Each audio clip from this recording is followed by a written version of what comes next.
All right, this is Fullest House, first edition, where we are playing Vaettiheim. This is turn 7.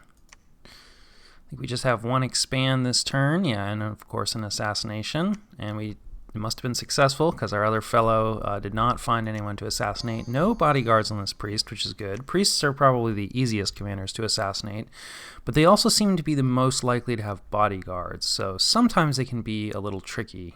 So that works out for us, and it looks like it didn't get taken, by our neighbors. Also fortunate, so we should be able to take that next turn. We will lose any bump. Yeah, this is a pretty easy forest that we're going after, although, we don't love archers. There aren't too many of them, and there's some heavy infantry.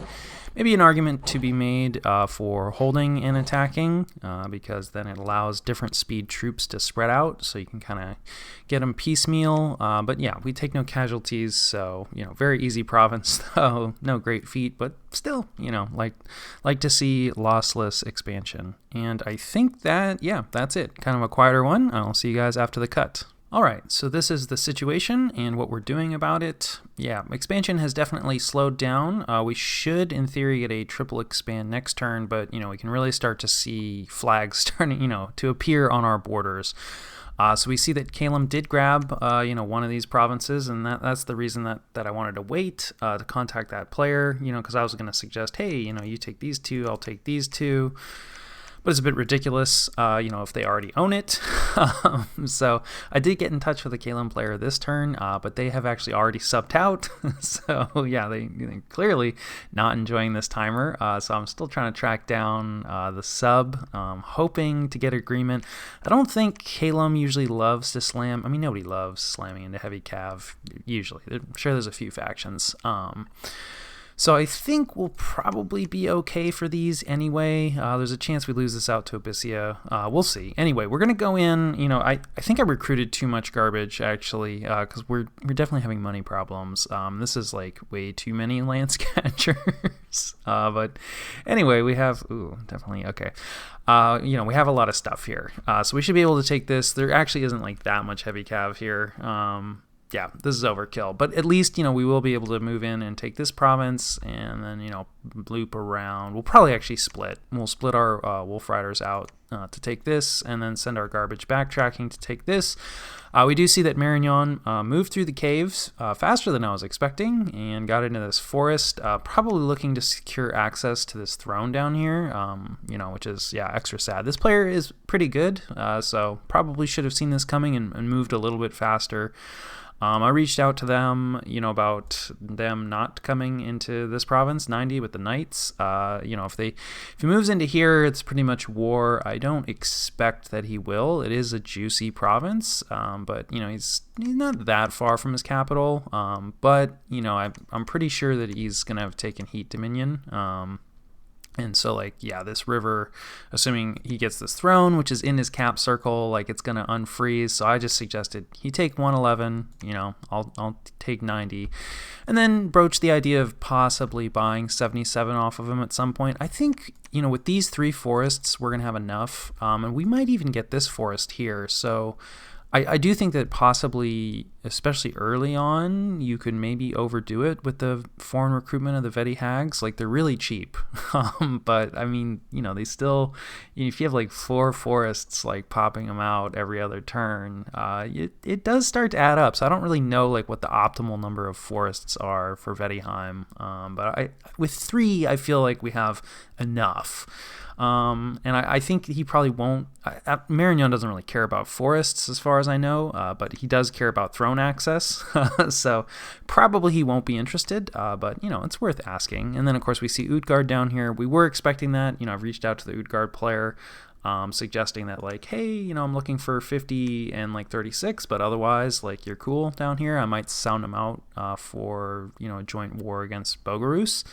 Haven't done that yet. We'll see. It's definitely greedy for me to just suggest hey, I should get these provinces. I think we could win a bump with what's here. Not sure we could win a bump after we take down this province. There's not much here, so high confidence we could take this, but we may take losses. And then if we also have to fight the giants with their javelins immediately afterwards, that might be problematic. So that's part of why we're going here. This is definitely a bit risky, right? Because Utgard is down here. Now the river is going to be a bit annoying for him to cross, but like this cave he can cross.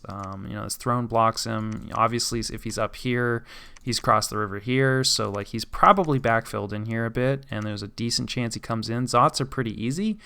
The only thing for Zots, they're flyers, so you just have your guys hold and attack flyers, and we'll just catch them there. So the Zots, like, no problem. We do see Satis down here, who are also considered like a relatively weak nation, kind of definitely a rush candidate, although this would be a pretty far afield rush for us to be performing, so we'll probably look to our closer neighbors first. We'll see. Anyway, depends on what Jotunheim says. Like, if they're okay with us, having 50 and 36, we'll probably move into 50 first. So fingers crossed that those expansions go well, and then we'll be saving this Knight province for later. There's definitely an argument to take it earlier because we are having money problems, and it's probably a very valuable province, and it's not that well defended, but I'd rather...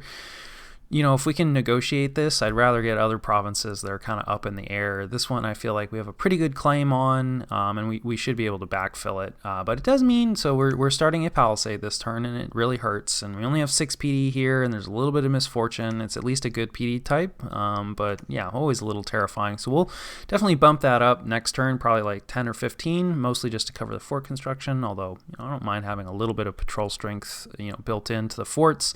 And then, because of that, though, our recruitment, we're not even recruiting a commander. Like, this is it. We're, gonna kind of halfway finish out this Wolf Brother expansion group here. They'll probably clear this province and then work their way north and clear this, and then we'll see. I think this is Abyssia's cap circle. It's kind of interesting that Abyssia is in a cave. I'm not sure that they like that. Anyway, so this is their cap circle, so we definitely won't take that. We are trying to take this province this turn, right? We have this hearse that we got into position, and let's make sure that he's not going to retreat. Yep, that's good. And so we're going to split our assassins. There's an argument to be made to keep them together here to try to assassinate in this forest, but I just think it's going to take way too long. We only have 2 of them. They haven't been doing great. And we're going to move our Wolf Brothers this way anyway to clear this province. So we may just go for the forest with our Wolf Brothers. So the assassins are going to go into scout mode, and I think that more or less covers turn 7. All right, Fullest House, first edition. We are playing Vaettiheim. This is turn 8, coming off a bit of a pause here, so not that I can ever remember what's going on anyway. 3 expands, 2 expands, and a ping. I don't remember. Should be exciting. Okay, looks like we're going after, some heavy cav here. So we brought a ton of garbage. Right, I recruited too much garbage, I think. I'm actually a little late getting this turn, because we were on such a long break, and Marignon has questions for me about that Knight province. I have not responded yet because I have not looked at this turn. I feel a little bad. This could be a little scary. We're going for an attack rear here, which is kind of working out, but we're going to lose a ton of garbage. I was hoping the spearmen, I knew they were going to take a ton of casualties, but was hoping they'd be able to do a little bit better against this heavy cav, and there is some risk of an HP route, and there's also risk. We have one of our commanders is a little farther away, which is good, but this is starting to look scary now. If we can just get this last mounted commander here, who we are kind of struggling with. There we go. So that should give us the route. Unfortunately, we're probably going to lose a decent number of Wolf Riders to retreating forces here, because we're going to get in their way. And they will fight you when you get in their way. Though it usually goes better because your skills get reduced when you're routing, but still, we don't do great against really heavily armored guys. So, it was rough. It could have been cleaner, I suspect, but, there was a decent amount of stuff here. Let's take a look. Okay, so we only lose 1 Wolf Brother, right? That is pretty big. We lose half of our garbage, and then we probably lose some more in the retreat. Yeah, so, we lose probably half of what retreated, it looks like. We'll take a look when I actually start doing the turn, but fairly heavy losses. These Veti Spearmen are pretty cheap, but we were hoping to use them again against the Knight province, and we're we're not going to have that many left. And this wasn't like that hard of a province. I mean, 7 heavy cav and 20 heavy infantry is like nothing to sneeze at, but especially in the late age, it's like you kind of need to be able to deal with these provinces. So yeah, that did not work out nearly as well as I'd hoped. I mean, we did, I don't know, maybe the attack rear was a mistake. We did eventually get the commanders, but it took us a long time. Right, here we are going after the bats. A good number of bats, and like their commander is going to spam skellies. We don't love the dark, but I think we'll be okay here. We did lose somebody in the charge. I think these guys get a charge. No, actually they don't, although they deal decent damage, considering. So yeah, the bats, you can see, they just don't stand up, right? I mean, they're pretty much naked. Yeah, they literally are wearing no armor. They're not even dudes in robes. They're bats in loincloths. So even with the penalty to our skills in the darkness, as long as you don't get your commander sniped, like, you're pretty good. Like, yeah, now we have to cut through some skeletons, and skeletons do better in the dark, but there's the HP route, and he's just a death 1, so he just doesn't generate that many skeletons. So yeah, that was lossless. We didn't actually lose anybody when they dropped on us, so that went much better. But then again, like, Zots aren't that tough as long as you don't get sniped. Okay, right, and then this should have no commanders left. Right, so there they go retreating, and let's see, did I flub the script? Our guy does not retreat off before the independence. That's good. I think he's just set to hold. So yeah, assassin expansion not going so well this game, but we at least picked up 1 province. We also didn't bump with Bogarus, so that is really good news. And then unexpected event. Wow, that is really lucky. And again, I think this just highlights like why people don't like luck, because I think we're full misfortune here. Now, of course, our scales haven't really spread, so early on in the game, we're more likely, to get better events. Like once our misfortune makes it out to all of our provinces, we're going to see a lot less of stuff like this.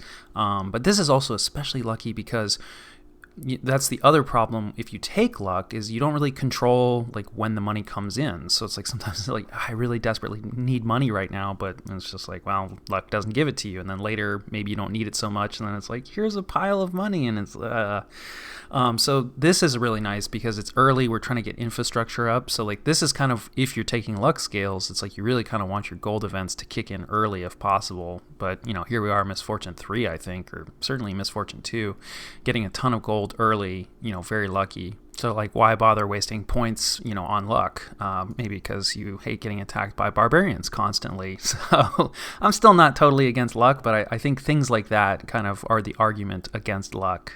So yeah, I'll see you guys after the cut. All right, so this is the situation and what we're doing about it. Yeah, actually feeling decent about this expansion. I was a little bit worried in the middle there where we had to kind of take a pause to gather up some more forces, but this is going decently well. I do think we're being helped out a bit by some slow expansion from our neighbors. I know that I think Abyssia staled either this turn or the previous turn, so not sure what's going on there. We might have to look for a sub for Abyssia, and it might be an indicator that things aren't really working out, at least based off the god name, and you never know with these things. But the god claims that they heavily invested in a bless for their sacreds, which, yeah, I'm not sure about. These sacreds don't seem nearly as good as earlier ages, so that maybe was a mistake and explains, why there hasn't, this is Abyssia here, and maybe there's a lot of expansion to the north, but yeah, I mean, we see Arcocephali in Abyssia's cap circle, so they could already be fighting.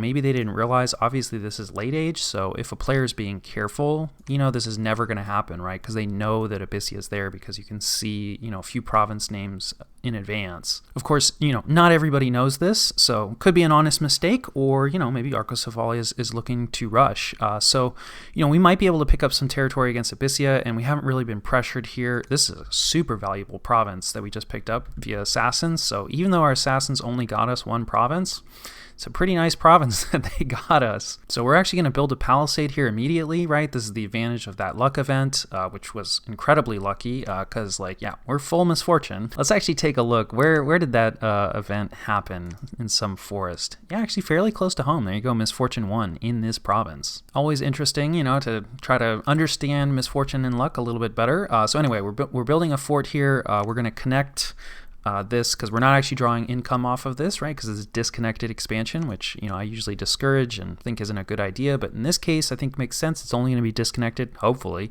for 1 turn. So we're sending in our new group of wolf riders here. Not a whole lot here. We don't love heavy cav. We don't have any garbage to soak up lance charges, but the numbers should tell.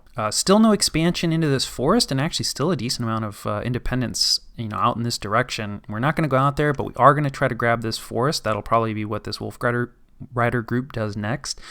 This isn't too tough, but it does depend on how many heavy infantry, right? 40 units is a decent amount. If it's mostly militia, no problem. If it's it's not going to be mostly heavy infantry, but if it's like almost half and half, that could be a little rough, but probably worth risking. We may lose out to Bogarus, right? Obviously, they've expanded here, so we're moving our assassin in. We could try to assassinate here, but I think there's just going to be no way. It's going to be way too slow, so it's going to get expanded into. We're just going to be doing somebody else a favor. So instead, our assassins are, in scout mode. Not going to risk this assassin on the capital just in case he's patrolling. I think it probably would be safe, especially because Dimveti have better stealth, but there are so many scout provinces in late age.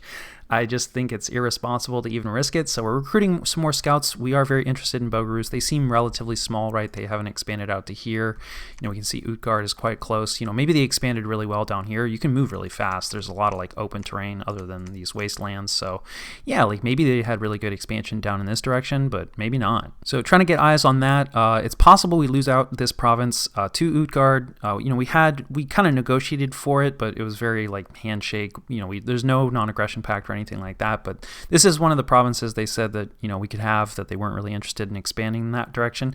It does look like they still have other options, although yeah, this is a lot of barbarians, probably why they're haven't expanded down in this direction. And we have seen Satis. We knew their capital was down here somewhere. Where is their capital? Yeah, right here. So we're pretty close to Satis. Haven't reached out to this player yet. Probably a non-aggression pact would be useful for me because these would be incredibly favorable borders. He probably shouldn't unless he feels he has better opportunities somewhere else. So we may have to give this cave up, which would be a little bit sad. Not that sad, because it's very unlikely that we get this random, right? It's 10%, and I guess really we'd only be interested in air or earth, because we already have blood and death and the blood death cross path. So Kamazots are a lot less exciting for us than many other nations. It is nice to have a cave for certain spells, but not really necessary. This is actually a pretty good province.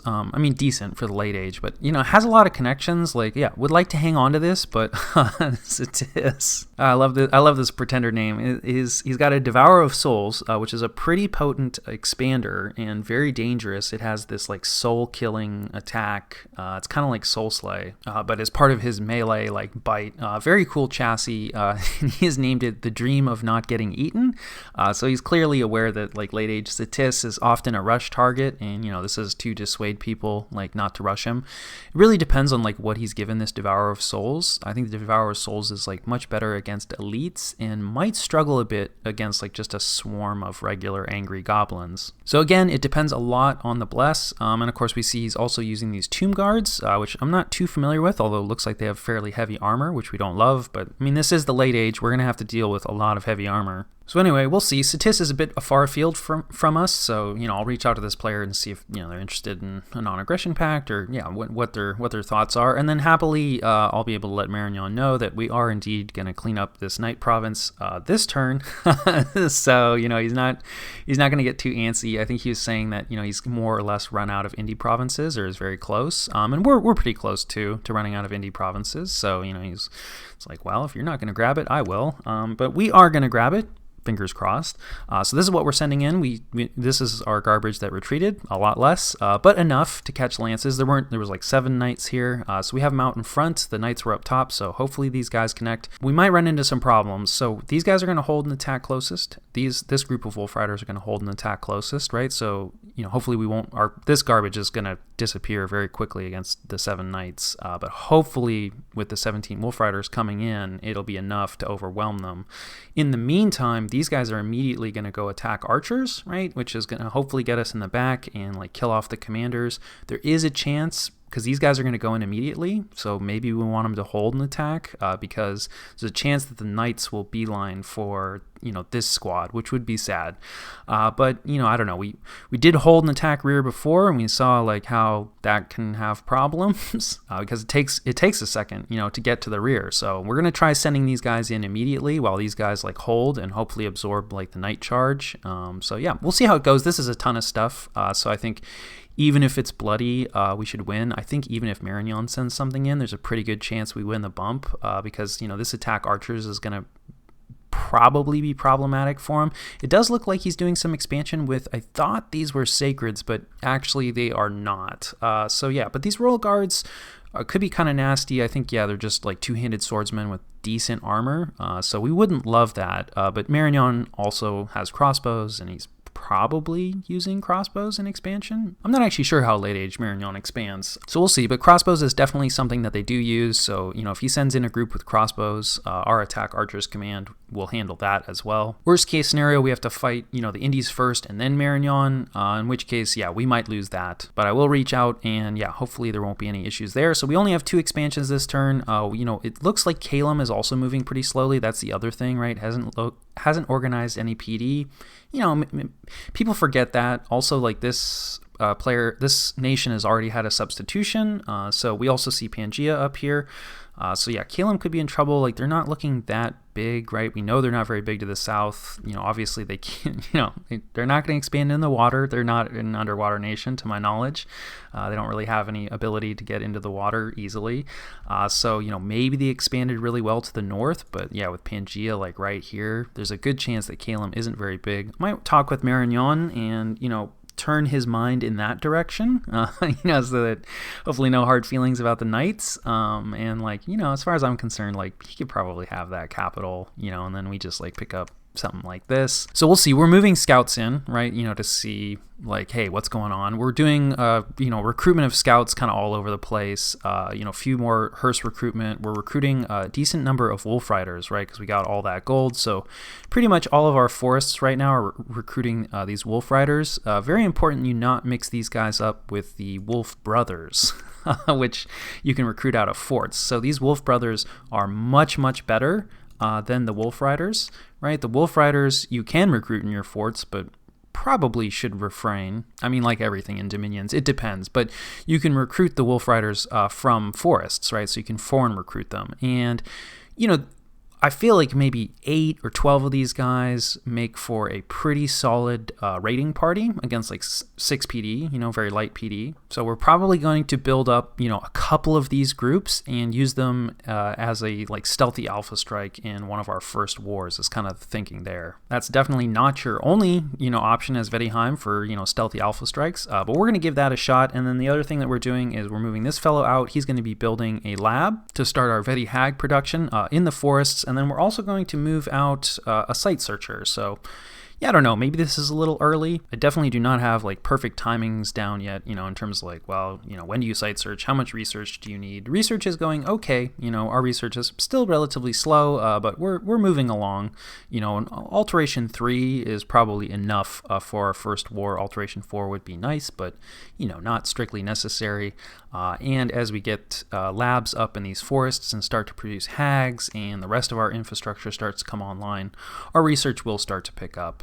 So yeah, I think that covers turn 8. All right, Fullest House, first edition, where we are playing Vaettiheim. This is turn 9. I think we have some knight expansion this turn, yeah, and some other heavy cav. No bumps, so that's good. We weren't expecting any bumps. Looks like we do get attacked by independents. We do have Misfortune, so can't really complain about that too much. Right, this is where we're connecting our fort construction, which, yeah, was maybe, I may have declared war on Bogarus already, now that I'm thinking about it. That fort is, like, fairly close to his capital.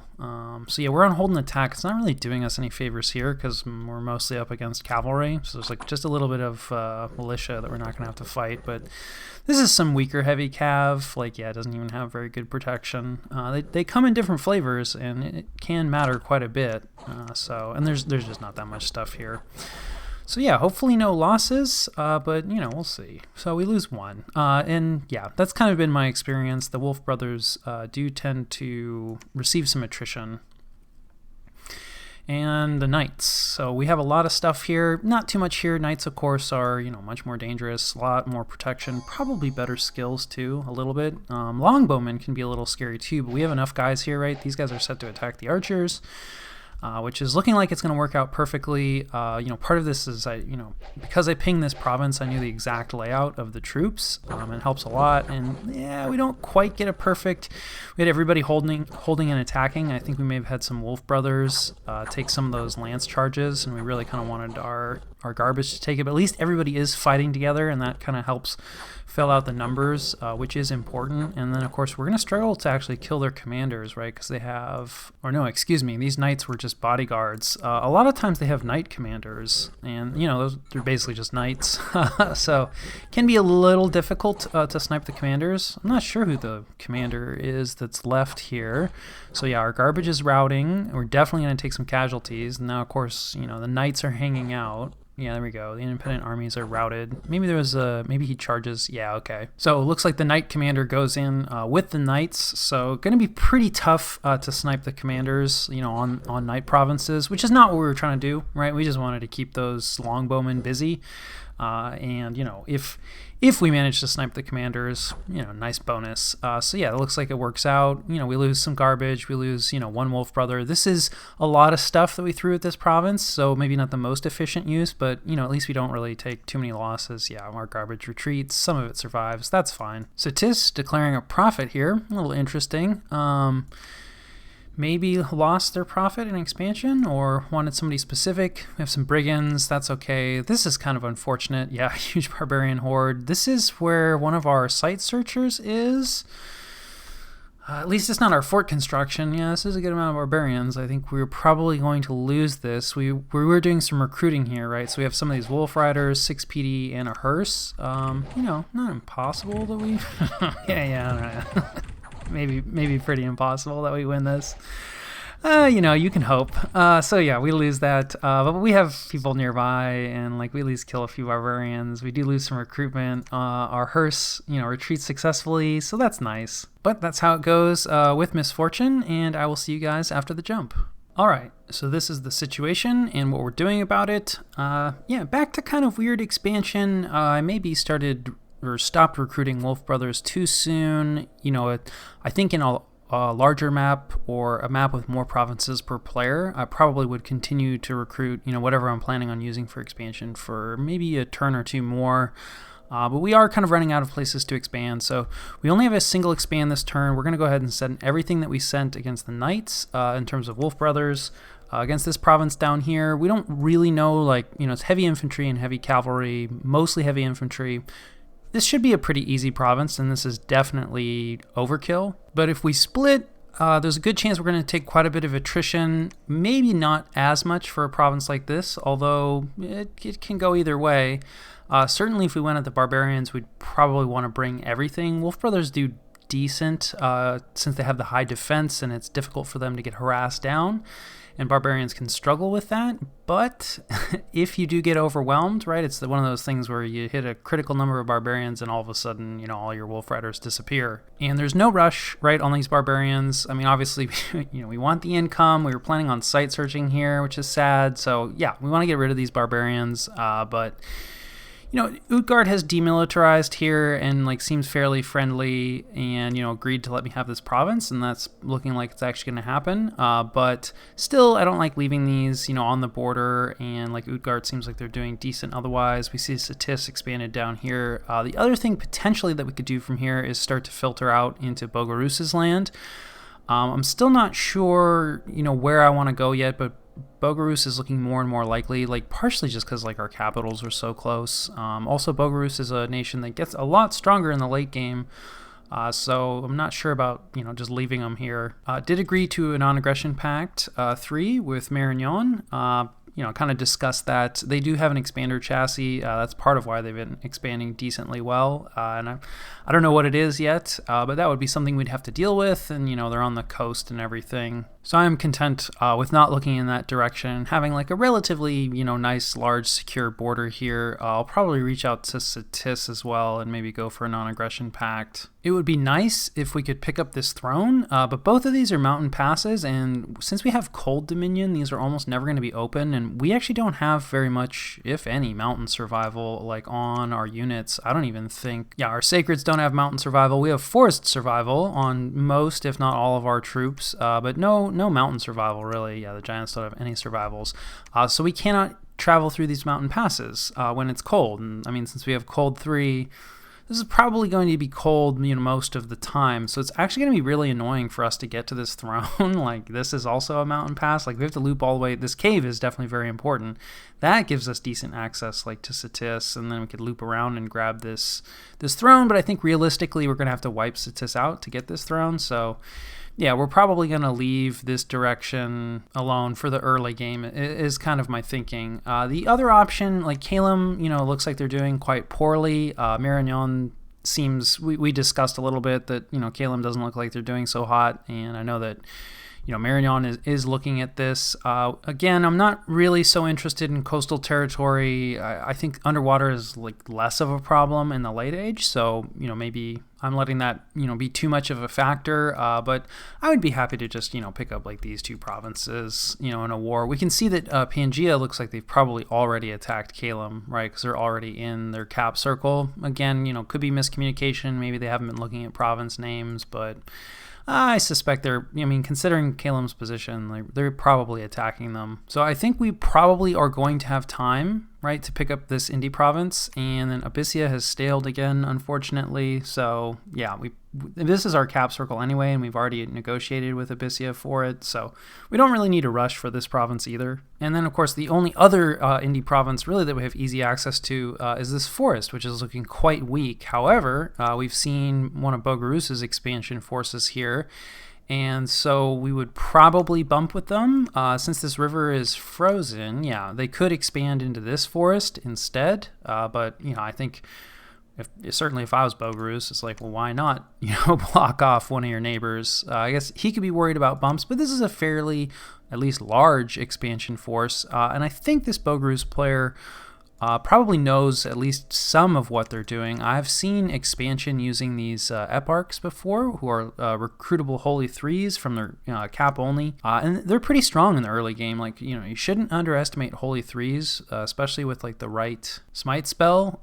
They can be really nasty, and I mean, really any smite, it's pretty tough early on. And then, he's using some of their heavy cav, which are probably some of, if not their best troops.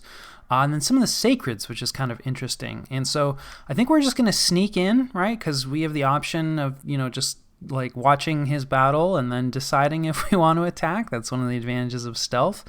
And I am curious to see what the bless is. I think there's going to be some blood vengeance on it based off of the pretender name.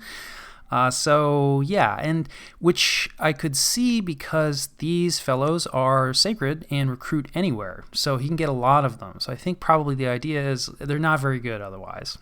They're pretty bad. They have no protection. They're kind of like flagellants from Marignon in a lot of ways, but worse-ish, at least in terms of melee. The flail that flagellants get is pretty nice, but otherwise like pretty similar. However, yeah, if he did go with like the Blood Vengeance Bless route, I don't think that's going to be that strong, at least not against Vaettiheim, because, we can just exchange like cheaper goblins, right? And it's like if they die due to Blood Vengeance, that's okay, because they're really cheap goblins, and we can get a lot more of them. So, and he needs a temple, right? Even though they are recruit anywhere, they're sacred, so they need a temple. So it's still, we're going to be able to outproduce, these guys, and the Blood Vengeance, that's going to be more useful against like smaller numbers of more elite troops. So, naturally, like what's our current recruitment? Small numbers of elite troops. So, but I do think, we can slam out like a ton of cheap goblins basically at any time we need to. And I've talked about how Vaettiheim can struggle a bit with heavy armor, and that's true especially for like the Wolf Brothers. If you're using Wolf Brother expansion, you can see like they have less than human strength, right? So that's a bit rough. However, Vaettiheim does have, well, you can always go with the giants, right, if you're really struggling. So, we have that button to press if need be. I think the giant troops, have their problems, definitely. The other buttons you can press, right, is these Vetti Berserkers, who are probably Vaettiheim's best troop. They have, a two-handed battle axe that does a lot of damage. It is slash damage, not pierce, so, that's not great against armor. But they are berserkers, right? So their strength is going to go up when they're berserk. It's a bit of an issue because their low hit points means that a lot of times they just die in one hit. And you have to take damage in order to trigger the berserk. So that can be a little wonky. So these guys can cut through armor, definitely, and are extremely useful. And then, of course, our sacreds don't have the best strength or damage, right? And this is also slash damage, so this is not going to be as effective. But in the cold, right, they have cold power, so we can see. And I think we have cold 3 in the capital here. So these guys are up to 13 strength, and so they're 18 slash damage is going to chip through most of the heavy armor out there. So it's not a great answer to heavy armor, but between these two guys, I think we're going to have enough of an answer for heavy armor, which we're going to need if we do go up against Bogarus, right? Because they're using some of their heavy cavalry. So we'll see. Definitely not 100% sure that we're going to attack Bogarus. I changed my mind on the Dimvedi. We're going to risk it on top of the capital. Unfortunately, a lot of our scout provinces, we have 3 or 4, but they're all over on this border. So it's actually going to take them a few turns to filter their way over. They're working on it. So we'll get more scouts over here, but we don't actually have a ton of scouting on Bogarus currently, and I would like to see, is there some sort of immobile pretender that's going to be a big hassle for us? Obviously, he could have some sort of expander or a dormant titan. So there's still some wild card aspect to it, as is always the case in Dominions. But I am interested to see kind of what his mage recruitment is as well. The other thing, this Knight province, 28,000 population. It's just crazy town coming from early age. You never see this.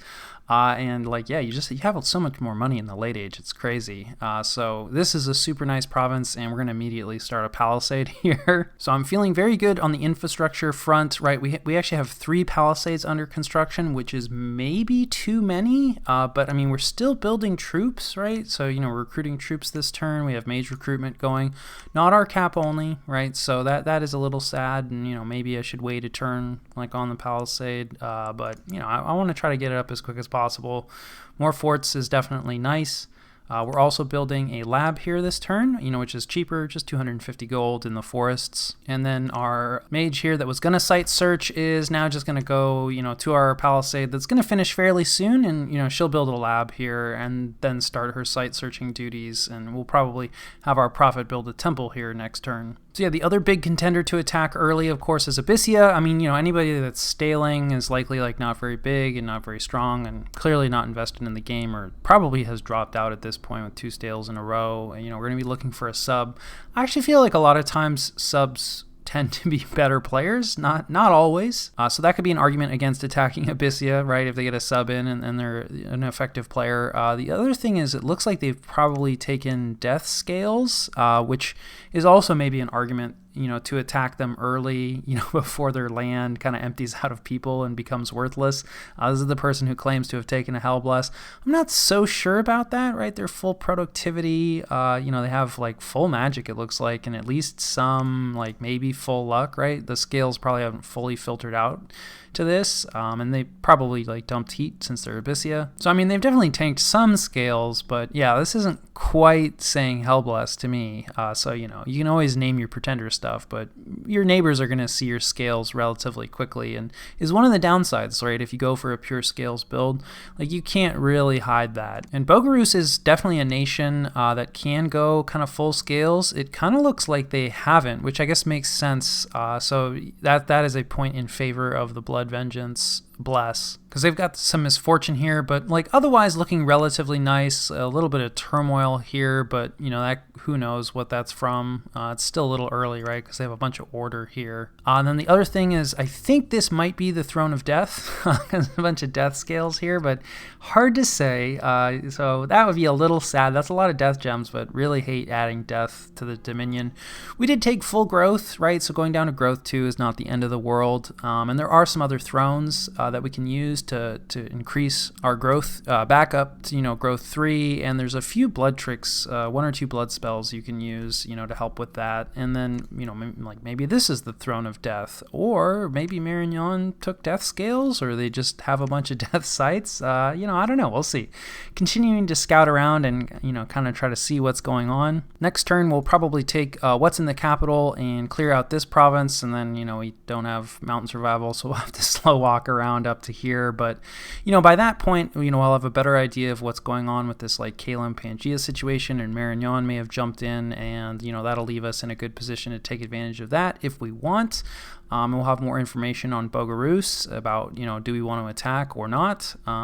So yeah, I think that covers turn 9.